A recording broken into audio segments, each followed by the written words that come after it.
আজকের পাঠ অদ্ভুত পূজা। শ্রী রামকৃষ্ণ তখন মা কালীকে কেবল মন্দিরেই না, নিজের ভিতর সব মানুষের, সব প্রাণীর, সবকিছুর ভিতর দেখতে পেতেন।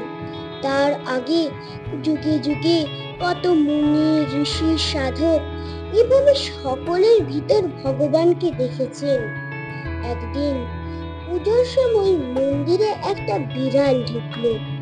তার ভিতরে মা কালীকে দেখতে পেয়ে খাবি মা বলে শ্রী রামকৃষ্ণ বিড়ালটিকে ভোগের লুচি খাইয়ে দিলেন।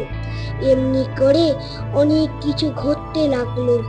মামার কাণ্ড দেখে হৃদয়ে তো ভয় তথস। কালীবাড়ির কেউ যদি এসব দেখে ফেলে কি হবে তাহলে?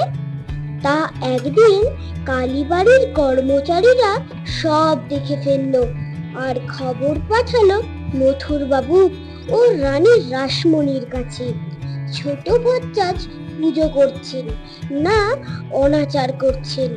কালীবাড়ির লোকেরা শ্রী রামকৃষ্ণকে ছোট ভচ্চাজ বলতো।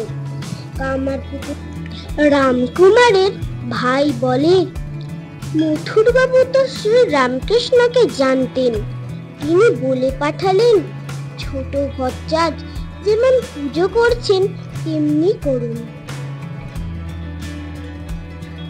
তাকে কেউ কিছু বলো না, আমি গিয়ে দেখছি। মথুর বাবু কাউকে কিছু খবর না দিয়ে একদিন কালীবাড়ি এলেন।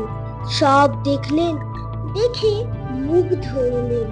বুঝলেন শ্রী রামকৃষ্ণ এখন মাকে সাক্ষাৎ দেখতে পাচ্ছেন, তাই এসব করছেন। ভাবলেন এতদিনে মন্দির প্রতিষ্ঠা সার্থক হলো। বাইরে থেকে বারবার মা কালীকে ও শ্রী রামকৃষ্ণকে প্রণাম করে তিনি ফিরে গেলেন। ফিরে গিয়ে কর্মচারীদের জানালেন ছোট ভচ্চাজ যেমন খুশি পুজো করুন, তাকে কেউ কিছু বলো না, কেউ বাধা দিও না।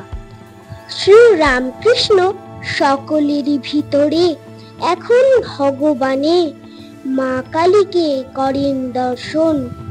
বিড়ালেরও ভিতরে মা কালীকে দেখিয়া তাকেই ভোগের লুচি দেন খাওয়াইয়া।